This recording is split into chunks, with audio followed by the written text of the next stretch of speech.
What's up, everybody? It's your boy Andrew L. Case. What's up, YouTube? What's up, Spotify? What's up, Apple Music? What's up, Ghana? What's up, Amazon? What's up, everybody? What's up, Twitch? You're now tuned into the Middle of the Podcast. Today is January 30th, 2023, and I'm here with my co-host, as usual, Jude, a.k.a. Tippin Jackson, my main man, Big Kevin Lewis. What's going on, Kev? Not much, man. How are you doing? Listen, man, I'm good. Just had surgery. Shout out, you know what I mean? Just had surgery. Everybody want to see my foot up. Okay, Aaron Rodgers. Why are you showing us your big toe, bro? Okay, Aaron. Showing my ivermectin toe. Oh my goodness. Big toe. But you know, I'm day to day, but I'm still showing up to the game, man. I'm still showing up to the game. You know what I mean? Some of these athletes can learn something from me, all right? Ain't no surgery gonna stop me from recording. You know what I mean?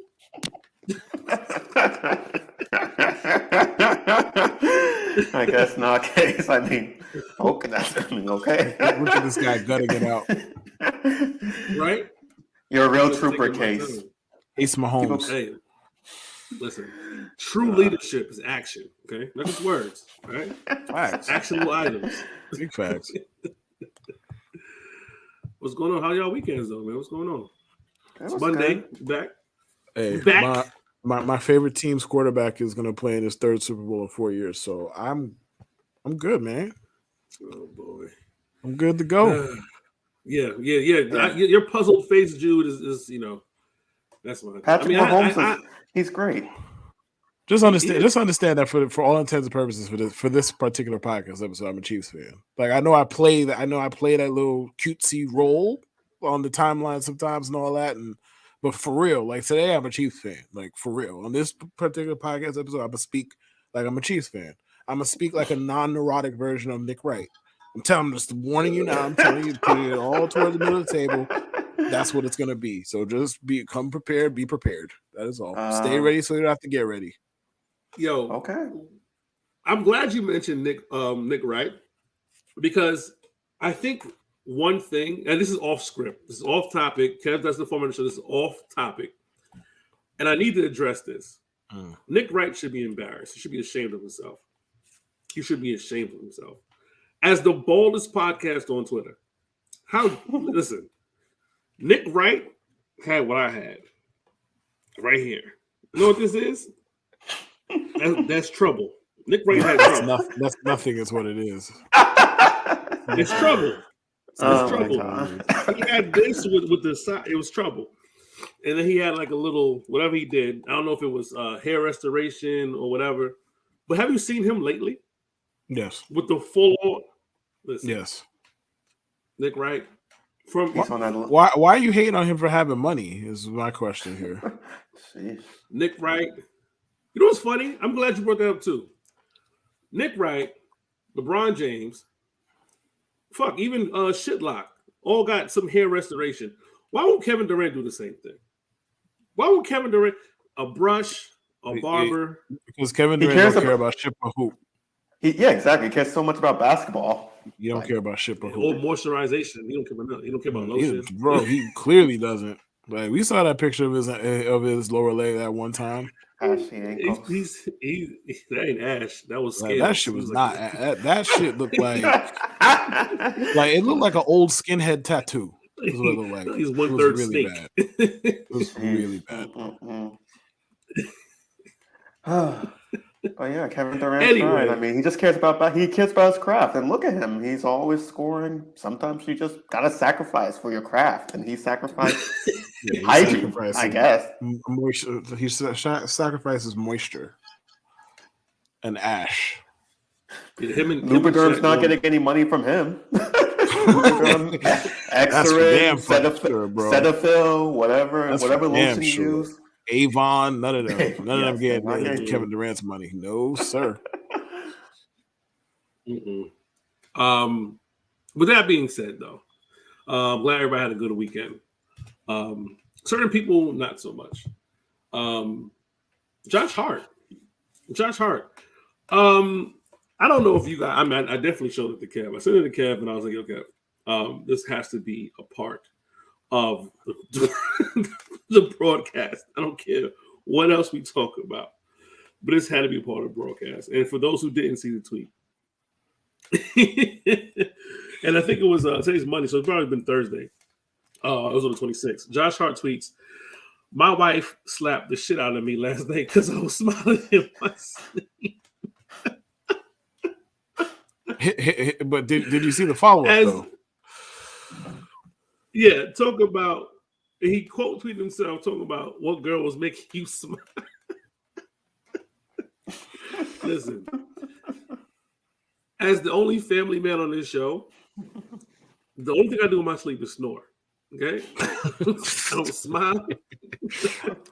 I hope I don't talk too much in my sleep, but just snoring. And I'm pretty sure if I was smiling in my sleep, I might catch a hook. I'm pretty sure. I'm not 100% sure, but that was the funniest shit I have seen.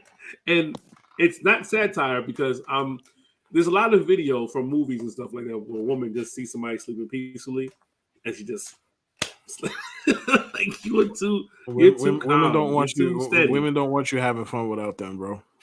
That's just the thing that you, especially when you sleeping, like because they cannot see why you smiling. So that's just not gonna fucking fly. And women are haters on top of that. So here we are, where you sleep and you smile is gonna be a fucking problem because they cannot see what you were smiling about. They big time haters, bro. Oh man, I just had to make note of that, man. That was the funniest thing I seen. Listen, I've never like you know how women, especially like on the Bird app, will make fun of dudes who make fun of the thirsty dudes who will say some shit like the woman will say like, "I'm showering," and they'll be like, "Without me." This is the more cynical hater version of that. Like basically like the you're smiling without me is implied. Oh goodness gracious. Yeah, I can't. Why are you smiling without me? Why are you having fun? You sleep. Like, why are you having fun? Why are you smiling? Right. What's making you smile? Who's sucking your dick in your dreams? Wow, jeez, that's some crazy escalation there. Can't tell me I'm wrong though. They might not say it out loud. Can't tell me I'm wrong. I'm laughing too much. It goes, who are we talking to? Not who are you talking to? Who are we? No. Case the only family man on the show. He can speak to this on a level I cannot. I can't speak to this. So, oh, we know, bro. I'm not. We know. Pimping ain't easy, Jude. Pimping ain't easy, but it sure is fun. Yeah, that's certainly giving that retort to Jude is certainly a choice one could make. Yes, correct. That's not me. My God. Moving on to the next topic of conversation. Exciting part. A lot of us, especially on this show, me and Jude, can't spell. Jude, what did that word say? It should say valuable, but it looks like it says valuable. What? No. Valuable. It should say valuable, but it's look at the word. I'm looking at it at least. How do you pronounce it? Valuable? I said yes, valuable, because there's no A. Valuable? Like no U either? Valuable. You said valuable. Yes, I did. I'm going to just stop. I'm going to mute myself now. I'm done. How? I'm done How speaking. How did we get valuable? I'm done. How did we get valuable? I'm done speaking. No, I'd love to hear how you got valuable. I don't think you should be done speaking. What? I think you should tell us how you got there. Valuable. There now. Well, Jude, it's okay. You don't have to. You're not alone. Apparently, the MLB can't spell either because, and I don't know if you can see this, but that is Cy Young Award winner, Verlander, Justin Verlander, I should say, and his MVP says most Cy Young Award, but Cy Young, but I mean, it's most valuable pitcher. It is MVP. Yeah, you're right. Right. Most valuable, but not VALUBLE. That's not how you spell valuable. So, Jude, I'm going to give you a shot to spell valuable. VLUABLE. Whoa. Take your time. I'm using it in the sentence. Wait. No, go ahead. One more time, Jude. We're going to do spelling bee format. ALUO. Okay. We're going to do spelling bee format. Your word is valuable. Okay. The word is valuable. VALUABLE.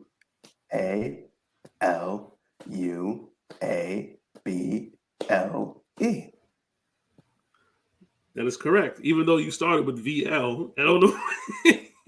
I said VAL. Nah, bro. Before that, you said VL, Chief. You I said heard it. VL. I heard it too. I did? You said VL, which is okay. You got a mulligan and you made good use of it, but we heard you. No, I'm done speaking. I don't like not being able to. Why? Listen, spelling you already isn't a spelled the strong word point. right, man. You good. You're good to go now.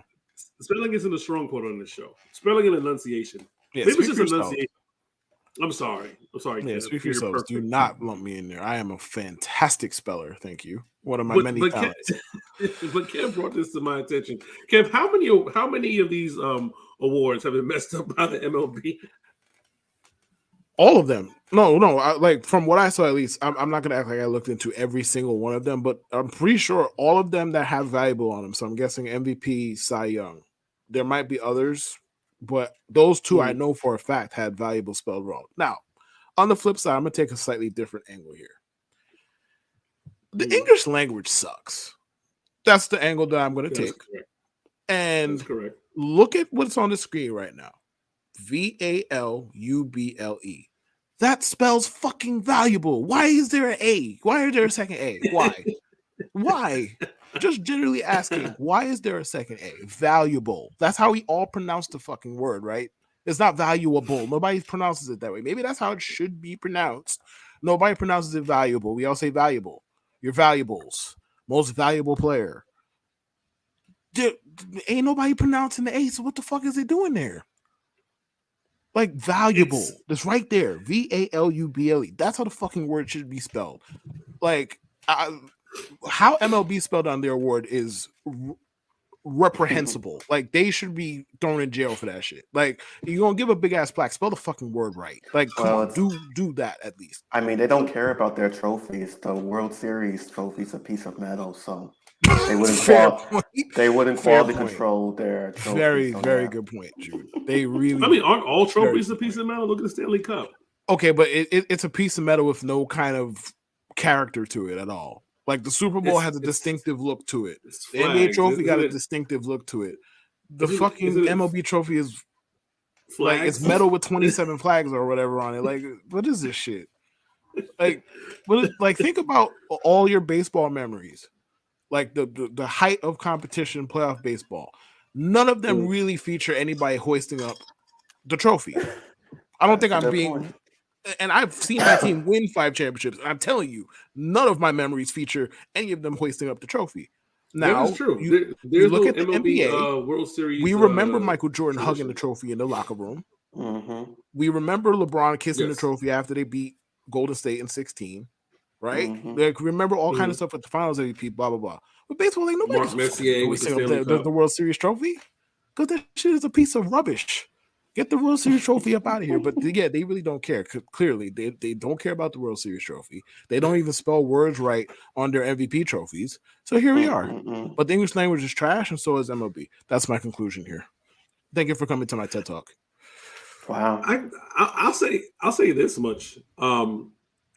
To your point, the English language is trash. And just glancing at it, I would think that's how valuable it's spelled.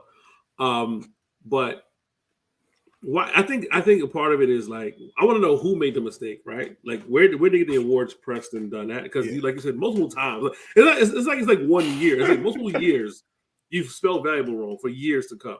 So I think whoever just did it one time and they just keep, like a printer press. Like it's just set. Like it's set that way. I don't think this is new.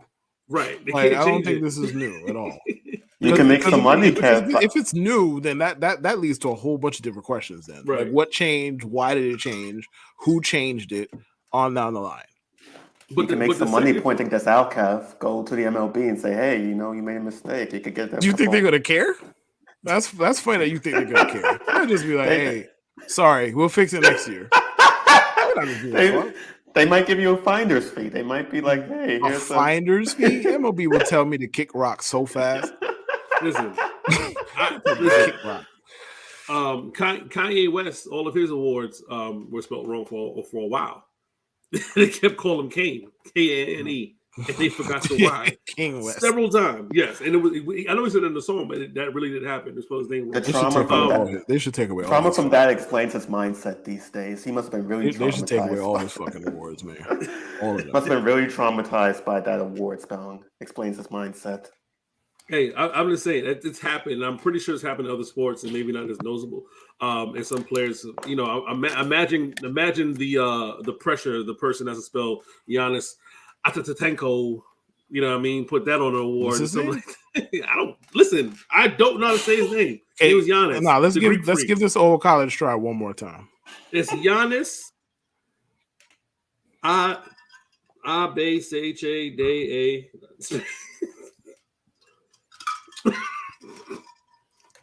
It's Giannis.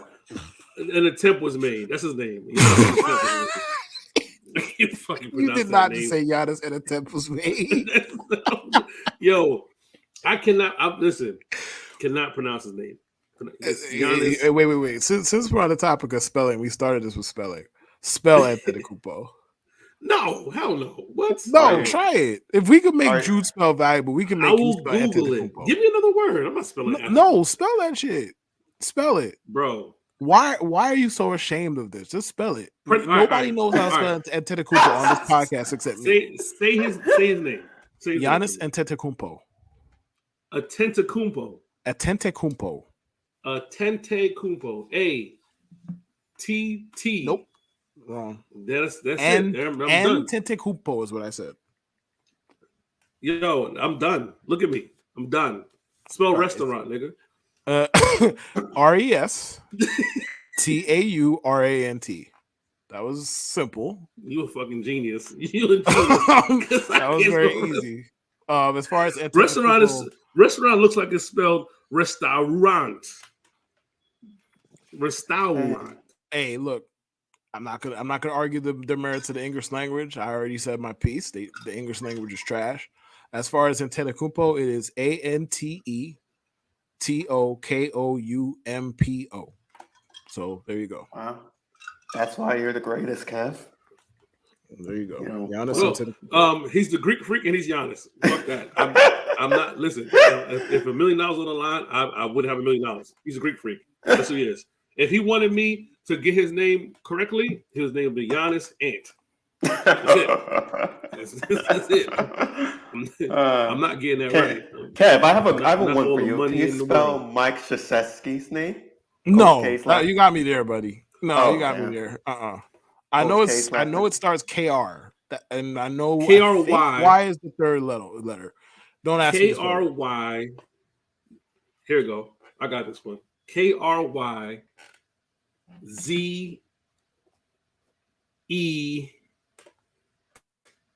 KRYZEWISKI. Am I close? Let's see. Wait, hold on. Let's look it up. Give it one more try. KRY. Wrong. KRY. Wrong. Okay. It's KRZ. Wrong. We was both wrong. I thought it was KRY myself. We was both dead ass fucking wrong. I couldn't even get the third letter without being dead fucking wrong. No, I mean, Y and Z are close together. This man got 2 Z's in his name. I'm not trying to spell that. I'm a great speller. Even I have my limits. That's my limit. Once you start saying spell Coach Krzyzewski, I'm getting off the bus. This is my stuff. I'm getting off the bus. Pass. I had to throw that out there. No thanks. I appreciate that. That's just going to be a firm no. I appreciate it. you found the word that kicked my ass. Good for you. Hey man, listen. They should have a sports name spelling bee. Forget the regular spelling. Just a spelling bee. I mean, shit. We should have that. Let's just add this names. Let me give you all the words to spell so we can laugh. Wow. Or we could give Jude rap lyrics to recite. We could do something like that. We don't need to do that. There's no demand give for Jude that. DMX lyrics to recite. Hey, Jude, listen, I'm gonna tell you this right now. It is January 30th. The NFL offseason starts in what? 2 weeks technically. We're going to have some segments you're not going to be comfortable with. I am the captain now. Okay, I'm just telling you, I'm the captain now. I do the show right now. It's my show. You're going to be doing some shit that you are not comfortable with. I'm telling you that. Do you hear this, Case? Do you hear this right now? He gave me the fucking role. Listen, what do you mean? I gave him the role. He entrusted me with this fucking I knew what I was role, and doing. I take it very fucking seriously. Wow. Maybe too seriously, depending on your perspective, and that's fine. But, but you're going to be doing some shit that you're not comfortable with, like spelling, like reciting rap lyrics. You're going to be, or reading them rather. You're going to be doing some stuff you might not want to do. I'm telling you this right now. I mean, wow. Like I have lyrics picked out for this already. Like, you're prepared. Wow, yes, I am very fucking prepared. I have lyrics prepared. I have a Word document with fucking song lyrics and verses that I want you to recite at a later date. But like, we're not going to do this right now. We have shit to talk about. Yes, in fucking May, like we're gonna need to fill some time. We do, like the playoffs. So when you're reading Project Pack lyrics in May, don't try to warn you. We got some Big Timers lyrics in May. It's coming. We got some playoffs to talk about, though. We got some exciting playoff games. I'm excited. Don't say exciting because we're going to start with this Niners Eagles game. Definitely. Well, I mean, one was exciting, one game was not. I'm not gonna lie, I didn't watch this game. And you ain't missed shit. Could attest to that because I definitely called him. Yeah, you called him. So I called him like, why is the score this way? Why is it this way? But I didn't know that Brock Purdy got hurt. He actually tore his UCL, and I was just surprised that San Francisco defense didn't put up more of a fight. But I'll let you guys take on that. Kev, we'll start with you. Man, I don't have much to add on this. Look, the Niners got the ass whooped. It was somewhat competitive up until I guess 14-7, and then Josh Johnson fumbled that snap, and it was a wrap from there. I will say this though, and I've seen a lot of stuff about the Eagles' level of competition floating around, and how people are talking about they haven't beaten anybody this, that, and the third. Listen, the NFL this year, a bunch of the teams were kind of mid. Like we had like the Jaguars make the playoffs, they was mid. The Chargers made the playoffs. The Vikings were the super frauds of the playoffs. The Giants made the playoffs. We have a whole bunch of teams who you look at them, you watch them like, okay, they're all right or whatever, like those kind of teams, right? The Eagles got the 1 seed, right? Sometimes you make your own breaks. I'm not saying what happened to the Niners is the Eagles making their own breaks. But people are mad that they beat the Giants. Bro, if the Vikings would have went to Philly, they would have got rinsed too. Like, what are we talking about? What do you want them to do? We knew the NFL was weak. We knew the NFC is kind of weak, very weak, if you want to call it that. It wasn't strong the entire fucking year. We knew this.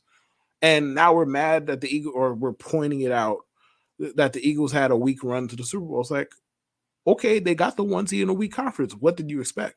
They played the competition for them, and more importantly about yesterday's game, they kicked the Niners' ass all over the field.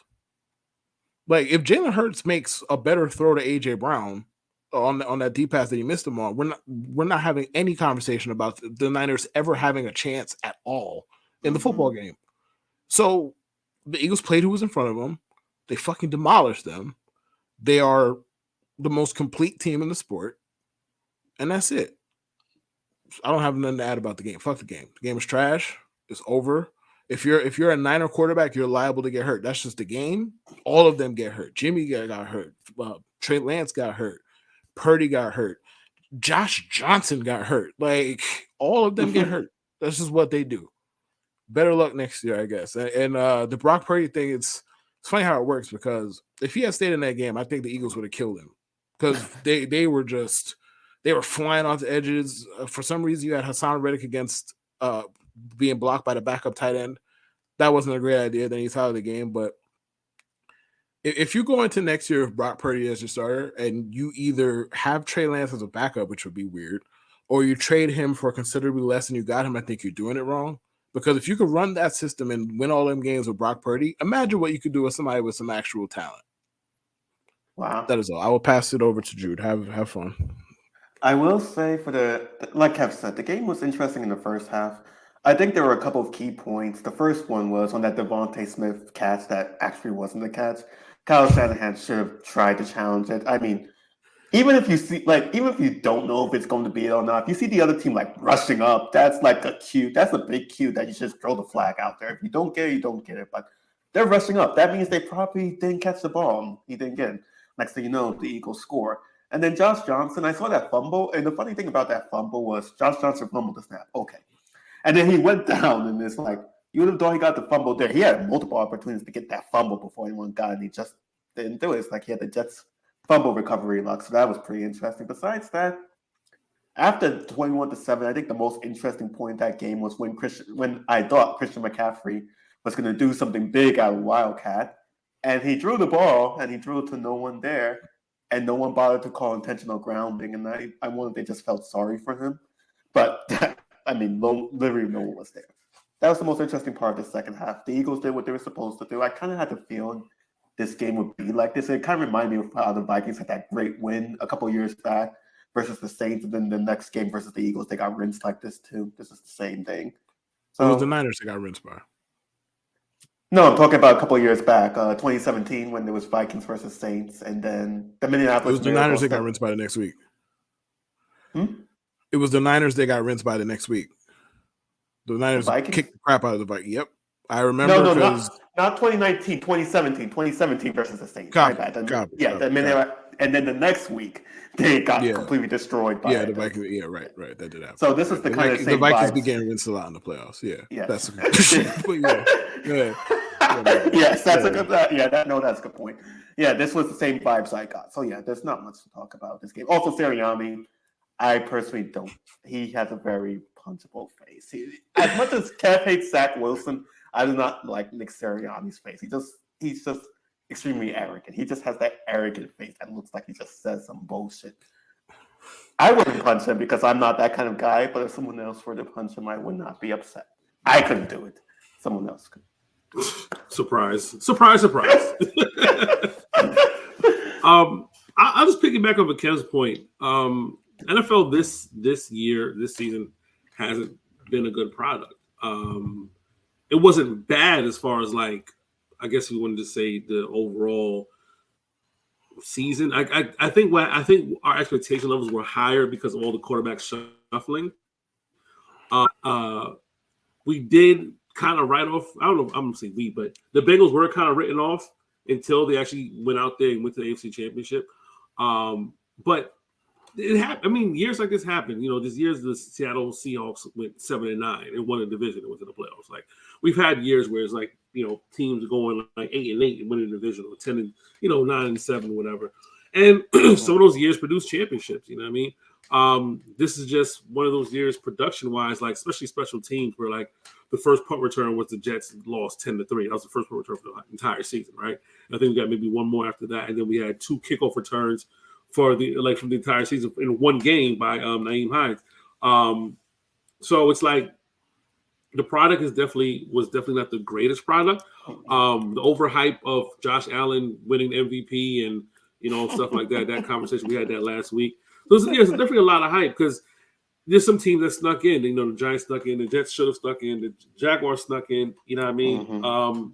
Some teams finished in a flourish, and some teams. I mean, the Niners were 10 games in a row they won, and some teams fizzled out. You know what I mean? So it was definitely one of them seasons. And the one team that benefited was the Eagles. They benefited from being a consistent team all season, and they just happened the ball bounced their way. Somebody was going to get an easy path to the Super Bowl, and it should have been this easy. Niners Eagles. I thought it'd be more competitive, especially how the Niners defense have been playing. But that just shows you how completely underrated the Eagles have been. Saying they haven't played nobody. They said, well, all right, we just played one of the hottest teams in the league, and we destroyed them. You know what I mean? We knocked out the quarterback, and then we knocked out the backup to where the quarterback we originally knocked out had to come in. You know what I mean? For a play. Couldn't throw the ball. And he couldn't throw the ball. You know what I mean? So it's just one of those things when it comes to this season, and somebody's going to reap the benefits. Now, we're going to talk about that preview for the Super Bowl coming up. And that'll lead us to our next topic conversation: Chiefs versus Bengals. If some people may like this, or bury your head in the sand. You know what? Never mind. Go ahead. Because the whole what's wrong with this guy, man? The whole what? I mean, he was like, it's not Burrowhead. That's all I'm saying. Bury your head in the sand. You know what I mean? So clear words, Kev. Come on, guy. Don't hate on me 2 weeks in a row. It's decent. It's better than your it's better than your last week's pun. This is better than for real. Yeah. So he's calling you. He said last week was trash. Is what he said. Yeah, last week was not good. I need Sean back. Sean gets me. But yeah, Chiefs Bengals. It was a lot of conversation leading up to this game. We definitely talked about the swagger versus the penultimate winner, a guy like Pat Mahomes, who's been to five straight AFC championships in his young career. He's already been to 2 Super Bowls. Well, this is going to be his 3rd one, and he's never had. What was it? What was his stat? He never had a road game. Nope, not one in the playoffs. Not once. Which is crazy. Nobody's had a start like Pat Mahomes had. No one, and especially NFL quarterback, has a start. This is like I don't know even what you compare this to in sports, period. Like, even like Jordan being as great as Jordan was, struggled to get to the struggled team wise, not individually, but his team struggled. LeBron being what he was, going to the playoffs, how many years? He didn't go to 5. Well, I mean, he did go to but we're talking about the beginning of a career, really. We're talking about the beginning of a career. Yeah, LeBron made his first finals like in what, year 6, year 5? 5 or year 6. 5. Yeah. I can no one. I would say no one. Yeah, you really probably go do the annals of history just to find somebody like a Pat. What? Mahomes. Maybe Magic Johnson? Magic, but that's about it. He didn't. Yeah, but he was already a stacked team. Like that team was already stacked. Yeah, he came. That's true. That's the closest. You know what I mean? Yeah. Like, you know, like Mahomes was too busy cleaning up the mess of the previous quarterback. Like, there was no there. Right. I'm not going to allow this to stand. There was no mess to clean up. Alex Smith came in. He did what he had to do. You watched them playoff games. What happens in the playoff games? The Chiefs as a team lose. No. We're not finna do this. We're not going to do that as a team. Alex Smith had one strong. They won one playoff game. Alex Smith under center, and that was against a team quarterback by somebody named T.J. Yates. One playoff win. Mind you, they had a 21-3 lead, lost. Like a 38-14 lead or whatever it was against Indianapolis, lost. Not putting that all on Alex Smith, but they lost. And then they lost a game where the other team did score a touchdown at home in the playoffs. So we're not going to do this. We're not going to do this. We're not going to do this thing where He cleaned up the mess. Patrick Mahomes took them over the hump. But Chiefs fans will fondly remember Alex Smith. If you're Chiefs fans listening to this, you fondly remember Alex Smith. I'm going to say I don't know about fondly. That might be the proper word. I think they should finally remember stupid ass teams like the Jets for letting Mahomes fall in their lap. That's what they should finally remember. Not no fucking Alex Smith. But that I'm gonna save that for my piece when I get started about Patrick LeVon Mahomes the second on this fine Monday evening. The pain meds are wearing off, so this is gonna be a long one. Yeah, I mean the game was. I'm not gonna hype the game up as it was billed like what I thought it would be. It was 20-20, and stupid penalty and all that stuff. I would say Mahomes playing off of 1 foot was top billing. I think the Bengals kept going to the well a little too much with the deep passes, like a little too much. You know what I mean? I think they could have just easily took what they had in front of them. It's 4th and 3, get the first down, whatever. I think it was a lot of deep strikes they didn't really necessarily have to get, and that's what Mahomes was doing. Like Mahomes playing on 1 foot, taking what's in front of him, the shovel passes, the moving and dipping in his throw. This was a lot of dink and dunk. It was a lot of dink and dunk. Was he making the necessary passes? Yes. But off of 1 foot, he was making the smarter decisions. And I just felt like that's where coaching comes into play. That's where strategy comes into play. And it felt like the Bengals felt, I guess, they get everything over the top, and that's where the mistake was. Yeah, Higgins was a beast, and Jamar Chase is who he is, but I just felt like they kept going over the top. And shout out to the Chiefs defense, who actually looks like a defense. Like Chris Jones is playing all pro level football in the interior, and the defense, even with the even with the rookies in the secondary, they stepped up. And the defense was always a knock. And shout out to Juan Valdez-Scantling. And I know it's Marquez. I'm saying Juan Valdez because the only Valdez I know is Juan Valdez. And I think that's like the coffee thing. But shout out to Marquez Vandel, whatever his name is, Marquez Valdez-Scantling. Yeah. Who stepped up when they had no receivers. So it was a lot to be said. Of course, the way the game ended was, when it was, you never want a game ending on like penalty and personal foul and nonsense. The Jets fans lived that already. You never want to see that happen, and we'll get to that as well. But the funniest thing, I'll say this before I pass it on to Jude. The whole NFL rig conversation popped up on the timeline yesterday, and I just want fans to just get over this. If your team makes a mistake or something happens. Can the referees be slanted and sometimes like dickish? Yeah. But this whole like looking for something to blame, like clearly it shouldn't be about the funny thing is about that play. They were saying that they didn't call holding. Now, if I was a Chiefs Bengals fan, I might feel that way. They did like they got mugged on that scramble that led to the penalty. It did look like that. But you can't do slow motion and say, "Oh, he's holding him." That's not how holding works. It's not holding. That's not how it works. Like slow motion, stop holding. No. If he grabbed him and let him go, it's not holding. You know what I mean? If he altered his body and where he was going direction and moved him, that's something different. From what I know, and a lot of the professional people who have more experience in this game, they said it wasn't holding. Now let's leave it at that. Bengals are going to another Super Bowl, and we'll get to that later. But the Chiefs. Chiefs are going to another Super Bowl. Respect. Thank you. And the Bengals have nothing to hang their heads about. I mean, if they want to hang their heads about the penalty, they have nothing to hang their heads about. But we'll get into that. Go ahead, Jude. That was a pretty good game to watch. It was especially once it got late in the game, it got extremely tense. I feel as though Joe Burrow held his own in a very hostile environment, had some great throws. I do think in terms of the refs, I get up until that penalty at the end, I kind of get a little bit where people are coming from. For example, that 3rd and 9 call, whatever it was, where they actually ran a play and they're like, "Oh yeah, nope, we didn't run that play. We gotta go back." And then it was like that penalty that happened, extended the downs and all of that stuff. That was just like I've never seen that happen before. So it was just kind of very strange with that. And overall, I felt like in playoff games like this, you'd rather the refs not make it about themselves. Like, we don't need to see Ron Tolbert or Gene Steratore and Hockley or whoever all run over again on our screen. Just let the game play out. So I could get how that's annoying. Now, in terms of that penalty, they absolutely had to call that. I mean, just from a rationality standpoint, Mahomes' ankle is dying. I don't know. I mean, he barely wants to run. He's running. He's clearly running towards the sideline. He did not want any parts of trying to be Michael Vick or Jalen Hurts or Josh Allen, for example, and try to run up for a touchdown. He's just trying to get out of bounds. When you saw him pushing him, he's not like a step out of bounds or like inch out of bounds. He's a full like he's closer to the benches than the sideline.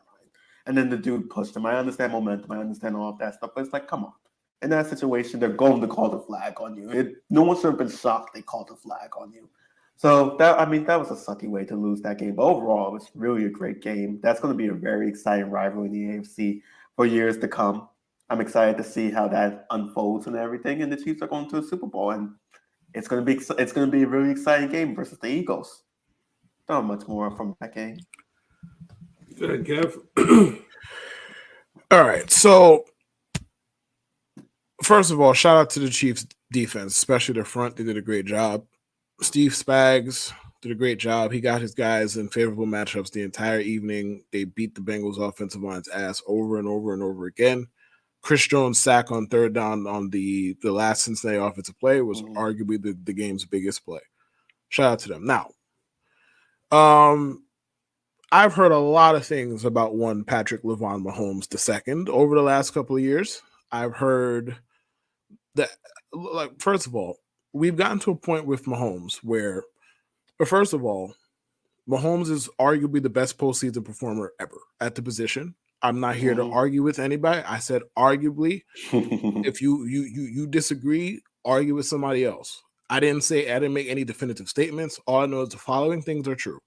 He is first in postseason passer rating in his career, first in postseason completion percentage, first in yards per game, first in TD to interception ratio, and has never played a road playoff game. Do with that information whatever you will.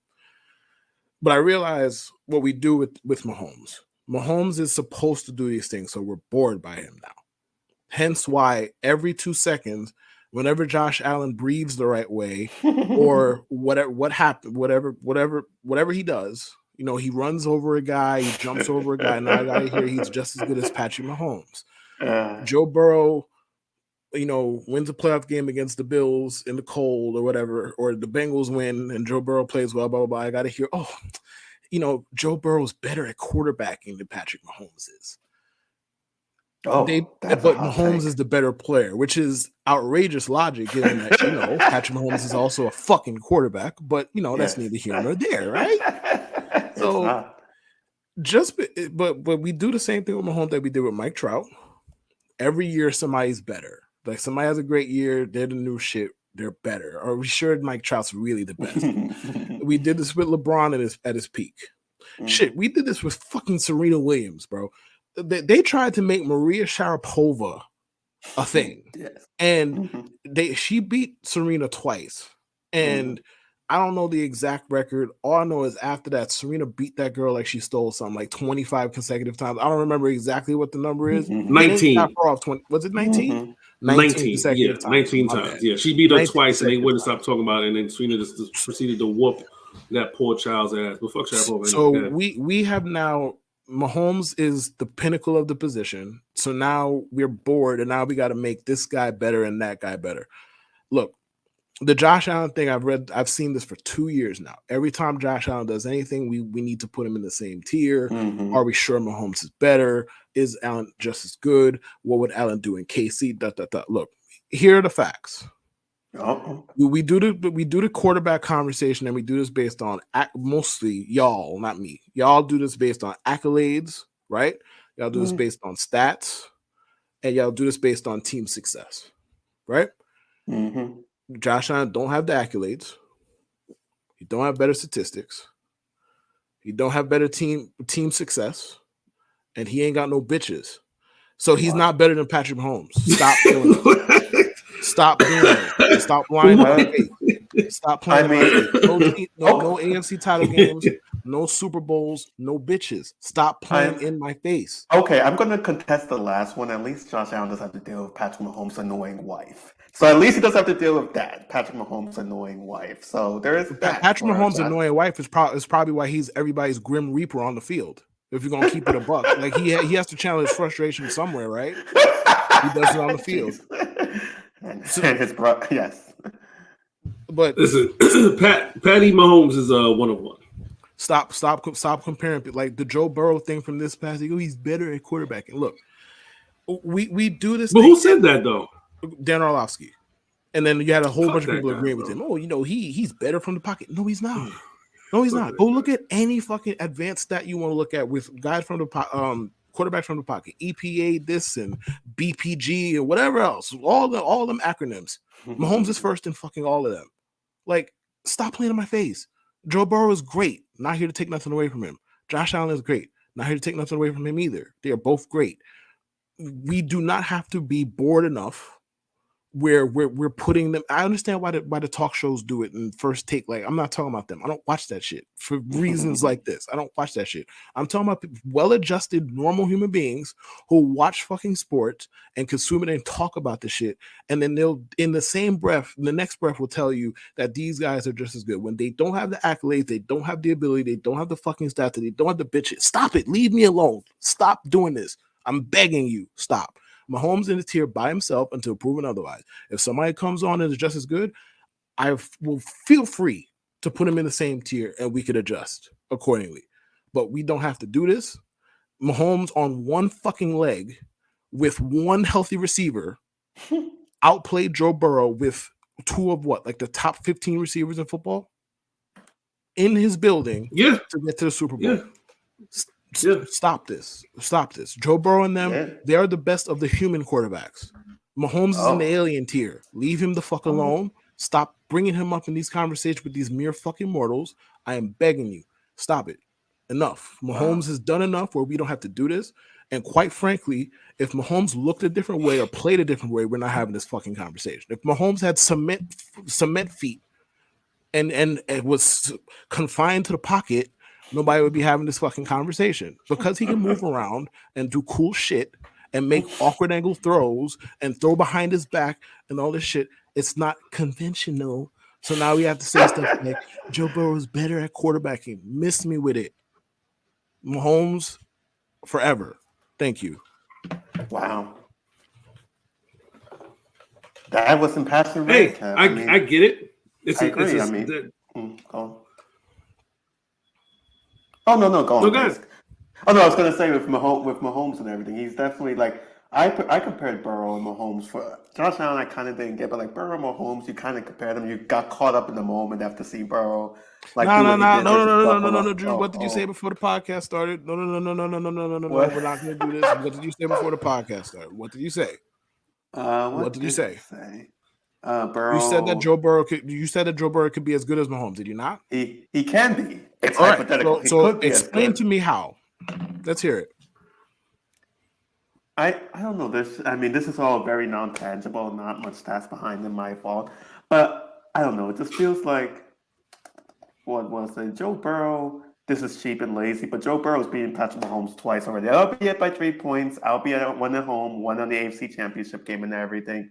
But Joe Burrow showed you could go toe-to-toe with Patrick Mahomes. And I think eventually he could be just as good. Maybe not have quite as much natural ability in terms of the behind the bag, the scrambles, the left-handed passes, all of that stuff. But I think he can have similar accolades as Patrick Mahomes in like a couple of years. That's all. Similar accolades? In a couple of years. What? In 15? What are we defining a couple as? Patrick Mahomes about to play in his third Super Bowl in 4 fucking years. What accolades are we talking about? Tell me. Super Bowls, wins. No. And I think Jude could make a Go on.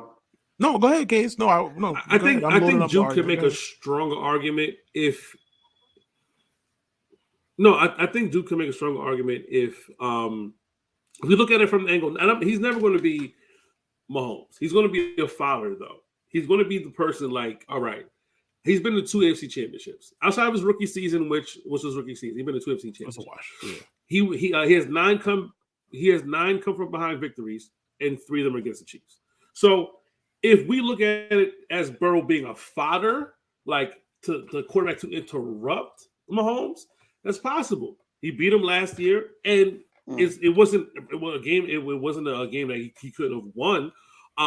I think what we saw, though, is someone who had real adversity and for all intents and purposes should have lost that game, will his team to a victory. You know what I mean? And that's the strength. Now, can Burrow do that next season? Of course. If Burrow goes to another AFC championship and wins and goes to Super Bowl, we could be in the conversation. Not the accolade conversation as far as like, advanced stats or stats, period, but to say I'm just as good, I can lead my team to. Remember, Bengals were written off. The Chiefs were written off. Listen, they're freezing cold takes after the offseason that the Chiefs had. Bart Scott said the Chiefs weren't going to the playoffs. You know what I mean? Which was crazy. But a lot of people had the Chiefs not being as good as they were this season. But to Kev's point, though, and what he was eloquently saying. If Pat Mahomes was Patrick Brady or Patrick Manning, we wouldn't hear the stuff that we hear. You know what I mean? But he's Patrick Mahomes, and he's black, and that's what happens. That's the conversation that happens. And all he has to do is continue to play, and that's why people kept saying this is a Steph Curry year, and it's crazy to have your Steph Curry year in your 5th season or your 6th season. It's crazy. This is your Steph Curry year. Like Steph Curry is like. 33, 34 years old. It was about Steph Curry having a career last year. Their trajectory is not even the same. Like Mahomes' trajectory is like, all right, I played 1 game as a rookie, and then I lit the league on fire for the next 5 years. Steph Curry was ankle. Yeah. I had a great game against the Knicks. And then finally, it's like, all right, we got the coach that we ain't won it, even though they did Mark Jackson kind of dirty. And then the rest is history. No, they didn't. No, they didn't. What do you mean? They did not do Mark Jackson. What? There's no way we saw what the Warriors did after that. We're still talking about. We don't have to, but you're wrong. Bro, go ahead, keep going. We're not getting into it because a former player said that they did him dirty. So I'm gonna leave it at that. That's cool. And Mark Jackson also did a lot of the players dirty too. But okay. Hey, we're not gonna get into it. We get to another episode. For sure. But I'll say this though. Considering everything, right, and what Burrow and Mahomes matchup could be, I would like Burrow to win one again. You know what I mean? Like to win one. Like we need a solid rivalry because Brady versus Manning wasn't a rivalry. Like Brady was kicking Manning's ass. And this is like MVP Manning and throwing 30. We're not gonna do this. No. Peyton Manning has a winning record versus Tom Brady in the playoffs. We're not gonna do this. That is a thing that exists. That is a thing that's happened. And really, like to make another point, if Eli and Peyton's parents didn't ever get together, who knows how many fucking Super Bowl rings Tom Brady would have? But that's neither here nor there. Go ahead, keep on. That wasn't a real rivalry. Brady Manning wasn't a real rivalry. Like it was close, but it wasn't like a real rivalry. I think this has potential, box office potential to be a real rivalry. Like again, Mahomes was the eldest statement in the playoff this season. He's 27 years old. Joe Burrow's all of 24. Like this could be something years to come. I would love to see the Bengals continue to build this franchise and make this, something to talk about. Especially the Bengals. That's great for the city of Ohio. You know what I mean? What Mahomes doing for Kansas City is state of Ohio. State of Ohio? Yeah. That's great for the state of. That's great. I did pop a pill, like so the camera went off. But that's great for the state of Ohio, you know what I mean, and the city of Cincinnati, because this is a team that's brown paper bags. One of the teams that were in a perpetual state of disarray for a long time. So it'll be great, for this to be the rivalry. But the bury your head in the sand is just because of Travis, not Travis. It is Travis Kelce talking about the Burrowhead is not Burrowhead, whatever, and then know your role, shut your mouth stuff like The Rock. Everything is wrestling. It was. I do want to talk about the trash talking though. I feel like with the trash talking, you just gotta. I get they actually did beat the Chiefs in the playoff game last year, and they have beat the Chiefs the last 2 times before that. But for this game, you just gotta be generic. Just be like, hey, they're a great team. We're going to have take the entertainment and go. Take the entertainment and fucking go. The trash talking is not why old boy went complete smooth brain and pushed Patrick Mahomes and he was already full on out of bounds.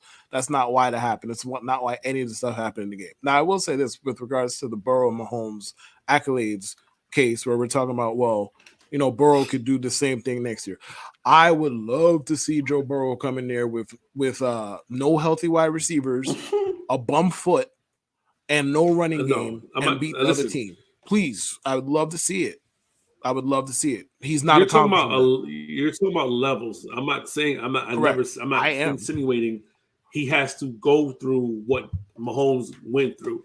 Well, I would love to see him come back and go to the AFC Championship versus the Chiefs. Well, I would have loved to. Of course, we'll see my Jets actually get to something. But and I will say this about the sport. Oh, go ahead.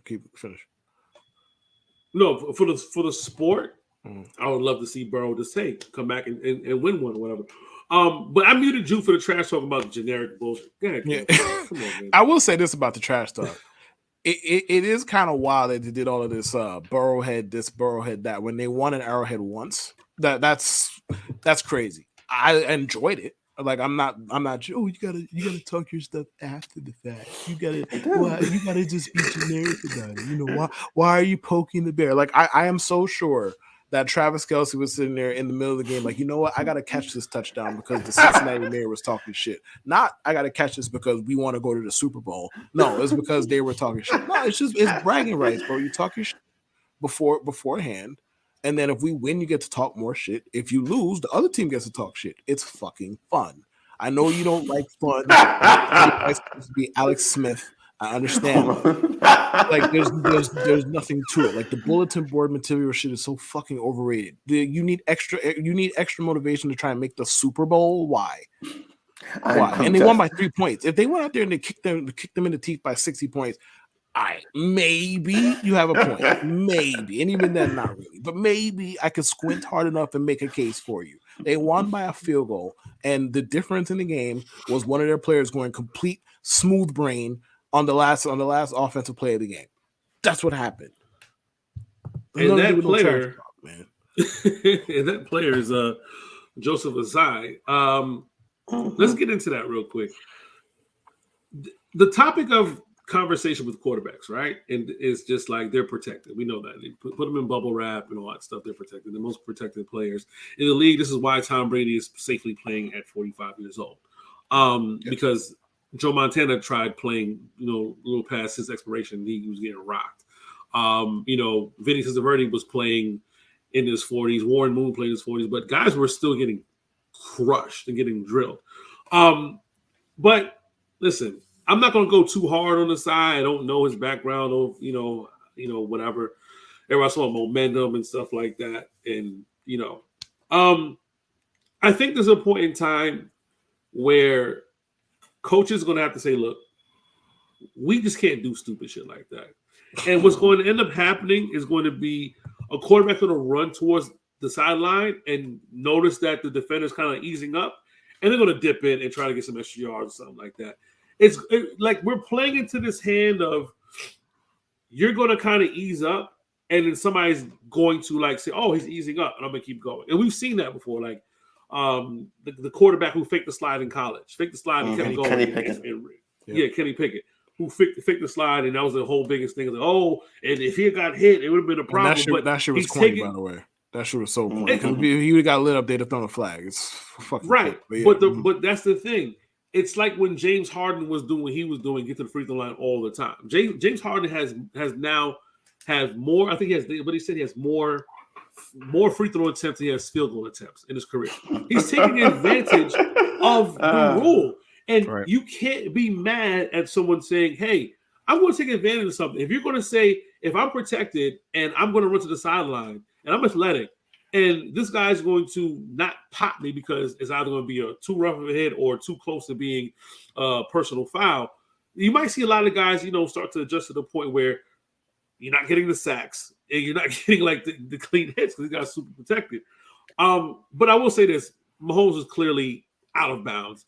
I don't know what Asai was thinking, and it cost him the game. That's it. It's both sides. I can see where it could be a problem. Also, I'm a big Joseph Asai fan today. Huge. Yeah, that was just that was just dumb. That was dumb.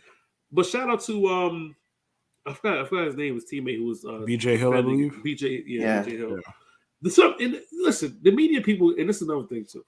The media people got to stop being so fucking sensitive, right? Players fuck up. We're going to talk about it, regardless, whether it be directly to a player or a podcast or radio show. We're going to talk about it. In that point of time of vulnerability, him being emotional and stuff like that, don't be mad that his teammates going to defend him, because I'm pretty sure you heard it from the coaches, other teammates in the locker. They fucked up, and it's like right. And then the man's like, "All right, I'm not denying you your interview, your minutes to talk to me. I'm allowing you to talk to me, but hey, big bro's gonna protect me because y'all might say some shit that is gonna hurt me even further. You can't be mad at me. Like, shut up. Like the whining from the media about access to players. People like, listen, man, be happy and privileged that man wanted to talk. Period. Because it didn't look like he could have skated out that locker room and nobody would have really blamed him. Really, like, it was probably like, not to be dramatic. It was the worst. It was most likely the worst moment of his football career. Like on national TV in front of millions of people with a right to go to the Super Bowl in the balance, and he did that shit. Like, that's bad enough. He could have skated out that locker room and maybe the whiny media types be like, how could you duck the accountability? But everybody else was like, hey man, I understand, dog. I wouldn't want to talk either. Like, bro, I saw Zach Taylor doing an interview like right after that, bro. Them dudes is probably still in the shower. Like they probably still in the shower. He's interviewing right then. I'm like, yo, Zach Taylor is a better man than me because I'm not interviewing shit. because I'm going to be mad as fuck, and I'm probably going to say some out of pocket shit that's going to get me in trouble on TV. No, thank you. So shout out to them. Like shout out to him for facing the music. Good for him. He's a better person than me. I wouldn't even have showered. I'd have just gotten up out of there. Bro. I'd have been nasty as hell under the car. Gone. Like I would have stunk. Like it would have been all you would have smelled was frustration and stink in the car from me. All you would have smelled. I'd have been out of there. I'm not talking about shit because all you're gonna ask me is about that play. You're not gonna ask me about shit that happened before it. You're not gonna ask me about what happens next year, how I gotta get better from this. You're gonna ask, no, well, what did you see on that play, bro? I saw a quarterback run into the side. Now it was unbelievably stupid. I'm not here to defend him at all because even his logic doesn't make sense. He's like he was trying to push him backwards. Yeah, that makes sense. That like the theory makes sense. His application of it. No, it don't make sense. I mean, with that, I feel like if it was any other quarterback like that wasn't compromised on his ankle, I could kind of see his logic a bit more. Like, okay, if you're going against Lamar Jackson fully healthy and he's running down the sidelines, and he's kind of tiptoeing and everything, fine. Okay, I get it. But Patrick Mahomes barely had any desire to run that entire game. Every time he ran, he looked like he was running like Zeke Elliott. He was going out. He was going out of the sides. They were on the 41-yard line at that point. Like you can't just give them the 15 yards. Like they were on the 41. They still have to do some work to get a field goal.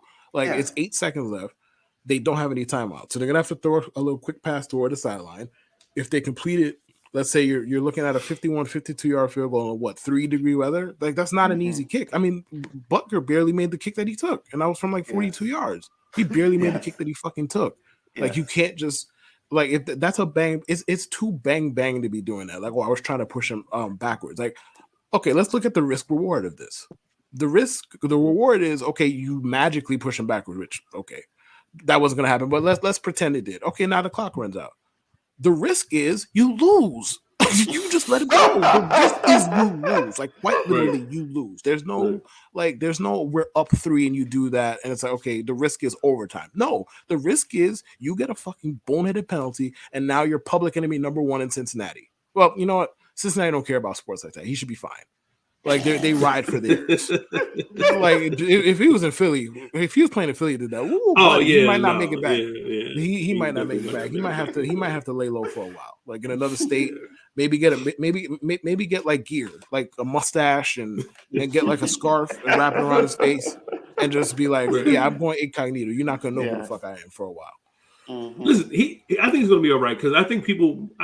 I think who always disappears? Kickers. Kickers disappear.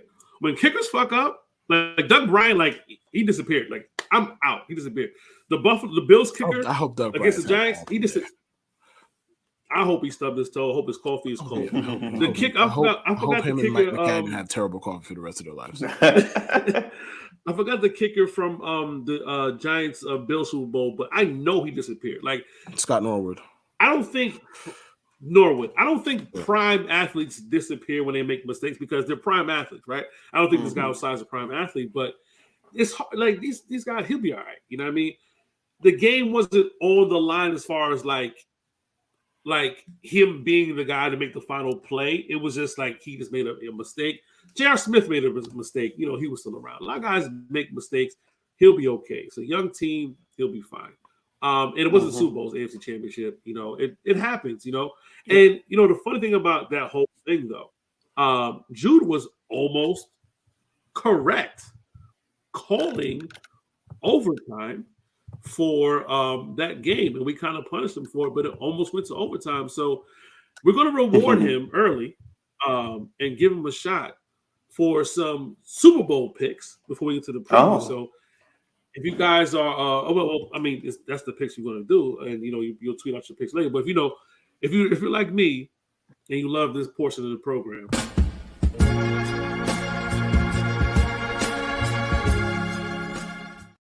pro tips from a main man, Tip in Jackson. Go ahead, Tip in.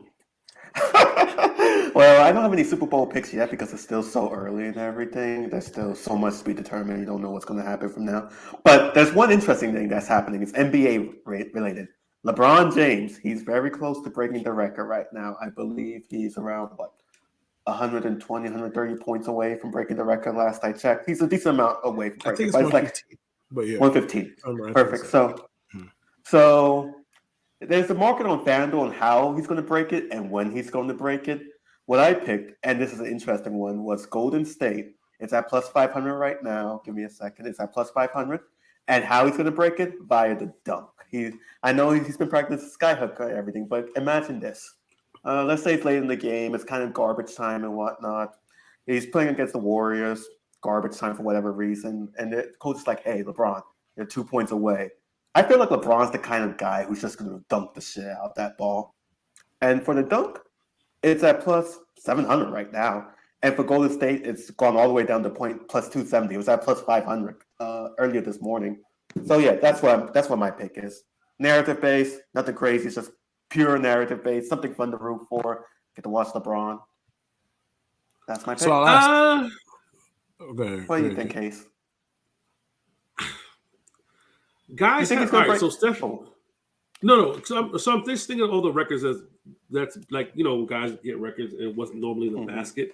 I mean, Curry had to make the 3 against the Knicks, so that was like a no-brainer. He's going to make a 3, right? Yeah. It wasn't for like a milestone. I think LeBron did have a milestone with a dunk. Was it 20,000 or 25,000? Was a dunk for his milestone? Basket, Kev. One of the last milestone I remember from LeBron was him passing Kobe. Was it a dunk? I want to say it was. I think it was a layup. I think. Right. LeBron gets to the basket. I think if it is against Golden State, I'm gonna go for a 3-pointer. I'm against 3-pointer. I think LeBron would definitely try to pull up. He'll probably do the look at the ball thing. Pull up to make it. You know what I mean? The worst unstoppable move in NBA history. The worst. My man just looks at the basketball that he's gonna pull up. It's like, how does this work? How does this work? He does this every single time he looks at the basketball, bro. Like, how does this work? But I will ask Jude real fast. Obviously, like, it's early, so lines can change and all that. But the Eagles are negative -2 right now. What do you think about that as far as the line of the game? It's very hard to bet against Patrick Mahomes. It's just very hard, like, reasonably to bet against Patrick Mahomes. I feel as though -2 plus. I would rather take the Chiefs to cover that line, to be honest, by +2. I feel like it's going to be a close game. Very, very close game, and I think I can't really argue that logic. Majority of Super Bowls are. Yeah, it's just hard. Like, the Eagles, when the Eagles are playing perfect, nobody can beat them. But they haven't played a team like the Chiefs so far this year. Like, they played the Niners, they played a couple other good teams, but they haven't played Patrick Mahomes. And I don't know how compromised his receivers are going to be. I don't know if they're going to be okay for the Super Bowl. If they're compromised, then it's slightly different. But you can't count out. I cannot count out Patrick Mahomes. It's very hard to count him out. I'm not counting on Patrick Mahomes. I really feel like the Eagles have a really good team. And for the fact that they won the Super Bowl in 2017 and they're back in the Super Bowl, was it 5 years later, 6 years later, with a new quarterback and majority like new roster, and a new coach, they did a bang up job. That defense is real. Mahomes is going, like, it's a high ankle sprain. Mahomes is going to do his best. I hope it's a good contest, but deep down, I really feel like the Eagles are going to trash them. Like, deep down, I think it's going to be a wash. I think it's going to be one of those things that get away from them early. I think Mahomes will give his best effort, but I think he's going to get licked one good time, and it's going to be back to the hobby and limping even more. Like that Tampa Bay Super Bowl, right? But worse though, because Tampa Bay couldn't score. You know what I mean? It wasn't scoring the fucking ball, and the Eagles could score. The Chiefs defense is good, but they're not that good. To slow down Jalen Hurts and company. But I feel like the Eagles get ahead early, and they just keep the pressure on. I think if the Eagles turn the ball over early, I know it's going to sound very like duh, but I think if the Eagles turn the ball over early, it's going to be a close game. When the Eagles don't turn the ball over, you're not going to beat them. But if you get a turnover or two early from them, it's really hard to stop what they got going on, man. Because like their running game is ridiculous, and then it's like, all right, you want to go stop them? All right, then you got 11-6 on the outside with AJ Brown and Devontae Smith. Yes, and if you double them, you got Dallas Goedert. Right, and you have statistically what was the best deep thrower in the NFL this year, like, how are you supposed to deal with this all at the same time? Like, you got to just hope that Jalen Hurts just, to be fair, like in the playoffs, he hasn't really been impressive. He hasn't had to be. Like he hasn't been asked to do anything. So he missed a wide open AJ Brown yesterday. Like they got like the Chiefs for their sake gotta hope. Unless Steve Spagnuolo just has a rabbit up his ass, like they gotta hope that Jalen Hurts just forgets how to throw between now and Super Bowl Sunday because I don't know how they're gonna stop them otherwise. What's Stag's record against the Eagles? He was the defensive coordinator with the Giants. It wasn't good, was it? I don't remember. Well, probably not. Nobody's record on the Giants is good against the Eagles. The Eagles been kicking their ass for like 20 years. Nobody's record against the Eagles is good as a Giant. None of them. Not a soul. Yeah. But I mean, I'm not trying to count the Chiefs out though. I don't want to be okay. She count. No, I'm not trying to count them out. Yeah, you just said I'm just looking get washed. So we gonna revisit this. We're gonna revisit this come Monday in 2 weeks. I looked at the high ankle sprain recovery time. I looked at the fact that the receivers were injured. I looked at Eagles defense, how the defense is playing all season. I looked at how the offensive play. It's either going to be a shootout or a blowout, but it's not going to be like, I don't think it's going to be it's either going to be close or not close. Thank you. Well, no. Thank you very much. When I say shootout or blowout, I don't think it's going to be 20-20. Or I totally understand what you were saying. I just had to be an right. Go ahead, man. We had our highest scoring record-breaking Super Bowl unexpectedly with Nick Foles and Tom Brady, right? Mm-hmm. It's not going to be that. Such a fun, it's not going to be that. And if it is that, thank you. You know what I mean? Like Super Bowls have been right. Super Bowls have been kind of boring. Let's keep it a buck. Like Super Bowls, maybe the past few have been kind of like not super exciting, right? Thank you if that happens. If it doesn't and it's a wash, which I feel like if the Eagles just get ahead, it may become a wash. That defense is so fucking good. It's not going to be enjoyable. I hope that Mahomes has another one in him. Let's make it fun. If he loses, and this is the thing I wanted to talk about too, and we're now talking about Super Bowl. If Pat Mahomes loses this game, and we have a lot of talk about legacy and stuff like that, X, Y, and Z, he'd be 1-2 in the Super Bowl. He'd still be one of the greatest guys. But what will your thoughts be, Kev? Is it injury? Is it misfortune, unfortunate, whatever? That's unfortunate, unfortunate mishap, or is it just the game's the game? I mean, Patrick Mahomes, as far as I could tell, or as far as in my opinion, has one black mark on his resume, and that was the second half of the AFC title game last year. He was objectively bad. No way around that.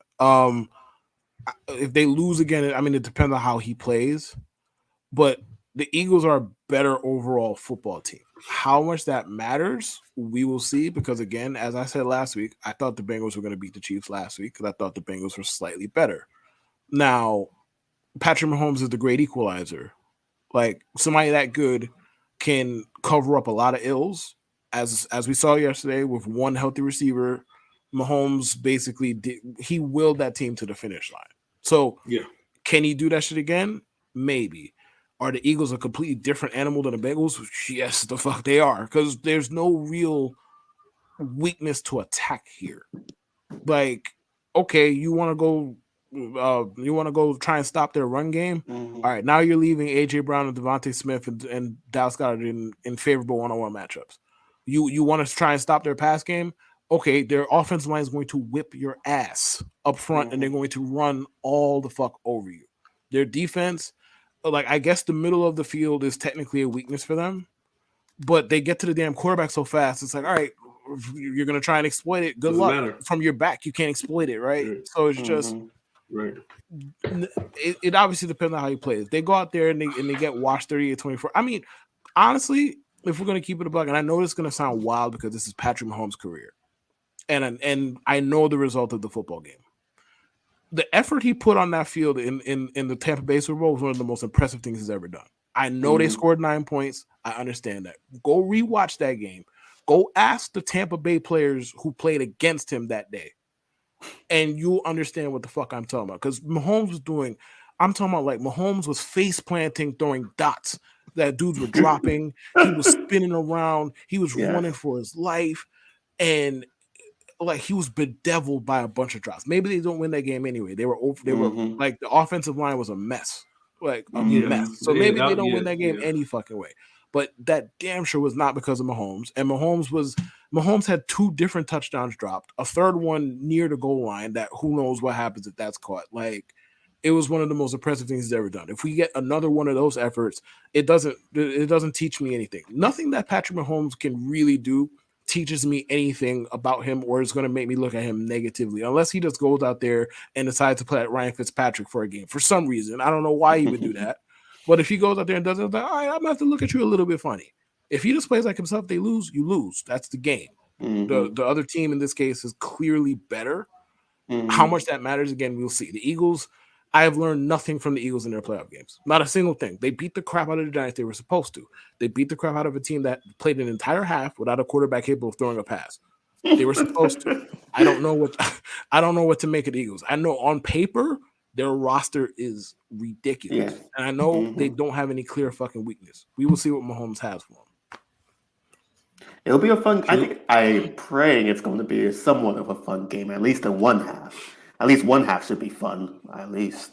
But it should be an interesting game for sure. I think the one thing I am thinking is that we'll see some trick plays. I wouldn't be shocked if we see what the Saints did in 2009, that surprise onside kick. I think we can see Andy Reid try something crazy like that, just surprise onside kick randomly. Start the second half, or maybe just after they score. They have to do one of those 2 times. But I mean, shit, they were throwing around laterals yesterday. So, so who knows? Who the fuck knows, man? I think. Oh, there is one interest. There are a couple of interesting prop bets that are usually good for the Super Bowl. Any non-quarterback to throw a touchdown pass. That's happened versus in the Eagles-Patriots Super Bowl, and that happened last year too, I believe. I think it happened last year. Who threw a touchdown pass last year? No. Let me see. I know it happened in 2017. I know for a fact it happened in 2017. Last year was Bengals. That's what Bengals Rams. I don't think there was a non-quarterback. Unless I'm tripping. Maybe I'm wrong. I don't think so though. I think the last one we got of that was Cam Akers. No, OBJ. No, OBJ caught one. He caught one. OBJ caught one. Cooper Kupp. It was T. Higgins. No, T. Higgins caught a touchdown pass from Joe Mixon. Okay. When? Yeah, in the Super Bowl. I'm looking at the box. Yeah, I'm looking at the box score right now. Really? I gotta look that shit up. So okay, it was interesting prop. All right, Jude. Listen, I don't think the Chiefs do it because I'm not taking the ball out of Pat Mahomes' hand. Yeah, that's exactly why Andy Reid would do some sick shit like that, because he thinks that everybody else gonna think that why would I take the ball out of Patrick Mahomes' hands? Which the logic is cool. Who throws it? Good. Who throws it? Pacheco? Pacheco throws it? No, Travis Kelce. Yeah, MVS would be my pick if they do it. MVS. But yeah, it happened. I don't. But yeah. Non-quarterback can throw a touchdown pass. I totally forgot Nick threw a touchdown pass. I'm looking at it now. That's crazy. Anyway, go ahead, man. I totally fucking forgot that. Yeah, I completely forgot that myself too. But yeah, you always see some weird shit like that. So just look at the play. Like the Super Bowl props are honestly one of my favorite things to bet, because there's some weird shit that's going to happen in the Super Bowl. I'm not so degenerate. I'm betting like Gatorade colors or whatnot, but there's some interesting shit that happens in the Super Bowl. Also, not for nothing. Granted, the odds are probably crazy long. I think every year you should just, whatever disposable income you got, if it's $50, $100, obviously that's up to you. Just put it on like the first score being a safety. Because why the fuck not, man? Who cares? Throw the money. Like, who cares? If it somehow hits, you're gonna be smiling, brother. Yes, my brothers and sisters, you're gonna be smiling if that safety hits. Hey. 2013, Peyton Manning. 2013 happened. Crazy. Yeah, like don't get me wrong, that was probably the only time it ever happened. But I'm willing to throw a few dollars away behind it. Like I spent money on worse shit, so I want to throw a few dollars behind it. Yeah, man. I mean, hey, my thoughts on Super Bowl. I just hope that it's entertaining. I'll say this much: if people want to talk about what's rigged or not, I would say that the fact that Super Bowl, a lot of Super Bowls have been decided by 5 points or less is very telling, especially when games should have been especially like games should have been smacked like blocks, like, you know, like the lights mysteriously going off. You know what I mean? You know what I mean? Like lights was really going off. And, that shit was crazy though, because that was a crazy Super Bowl because it's like such a clear correlation. Lights go off, come back on immediately. That really felt like some wrestling shit. Like it did, like Undertaker, and then like Ric Flair comes from underneath the ring and hits somebody with a chair. Right. So he hits somebody with a chair, then he puts one dude on the other to pin him, and then oh my god, the championship has changed hands. Like that's what it felt. But I mean, there were times that like a lot of the memorable Super Bowls, like the blowouts, like Ravens Giants. I remember that. Cowboys Bills. I remember that. Oh my god, bro, that was like in the Bills. Could have had to open, I think it was open the score, and then like Leon Lett comes and pops the ball out of the friggin' dude's hand and everything like that. Of course, like I think the most entertaining Super Bowl for me, entertaining blowout was Bucks Raiders. That was the most entertaining blowout to watch. That was so. I was gonna pick a different one, but I forgot how funny that was. That was so funny. That whole thing was so funny. That whole thing was just like, bro, they knew their entire playbook. Rich Gannon had nothing. He had nothing he could do. Bro, they knew the hand signal. They knew the play call. They knew the audible. They knew the hots. They knew everything. Rich Gannon threw 6 interceptions, bro. 6. Bro, that game made the cover 2 defense famous. Funny, bro. Like Seattle, Denver was entertaining for different reasons. Mostly because Seattle played that entire game like it was 3-0. They played the entire game like it was 3-0. It was, bro. I forget who put a hit on Demaryius Thomas. God rest his soul. In the fourth quarter, it's like, guys, it's like 34-8. You can relax a little bit, man. That guy got a family to go home to relax. They were like, nope, we not relaxed for shit. We're gonna play this all the way through, and we're gonna on the ass all the way through. That was wildly entertaining. I'll say one thing: for the Patriots going to the Super Bowl so many times, every Super Bowl the Patriots have gone to has been entertaining. Like every Super Bowl has been entertaining. Well, no, except one. No. The Rams Patriots Super Bowl, the second one. Oh, worst game I've ever watched. Worst Super Bowl I have ever watched. The 13-3 one with Jared Goff. Yeah, that's true. That shit, bro. That Super Bowl was an insomniac's best friend. Yeah, that was that shit on. Yes, that was horrendous. Right. You need to sleep. Put that shit on. Put that game on. You'll be fast asleep. Yeah, that was horrible. I mean, I feel like the Patriots-Eagles Super Bowl was extremely entertaining. The Patriots-Falcons was not entertaining. It felt like someone died at the Super Bowl party I was at, like when they made that final comeback. But Patriots-Eagles was actually a legitimately entertaining game, by the way. Like that was legitimately fun to watch. Like you just saw trick plays, you saw the Pats get screwed by the refs, you saw all of that stuff, and that was just fun to watch. The Falcons were the 2 Super Bowls in my lifetime. 2. And the hype they got rinsed in one. And then they had the man of the year got hung up with some prostitution before the game, and then 28-3 happened. The man of the year, right. It's I don't know, man. I'll give the NFL this. You may not like the regular season product some years, but the Super Bowls have been wildly entertaining. Even the blowouts have been entertaining. I hope we got Rihanna at the halftime show. You know what I mean? So.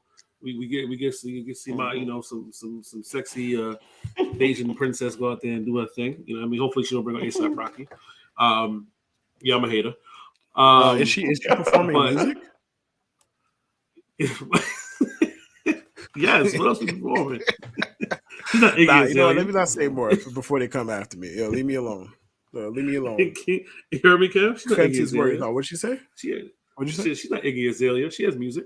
I'm not disputing whether she has music or she don't have music. I'm just asking if she's performing it because I ain't gonna be listening. So I'm just saying, hey, man, I'm gonna be looking at Rihanna. I ain't here to hear her sing. I don't care about that. Wow, not my concern. Well, that's hits. With that, but I ain't.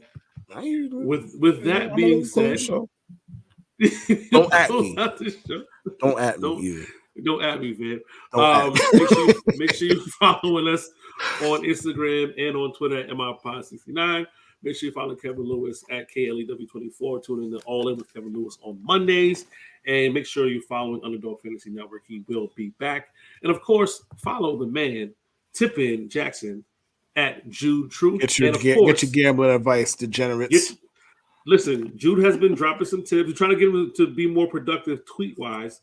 Yeah, with some picks, you know what I mean? A lot of nonsense to get to the gambling, but it's worth it if you stick through the bullshit. Yeah, if you could stick through the bullshit, you might get some good gambling tips. Get some good gambling tips.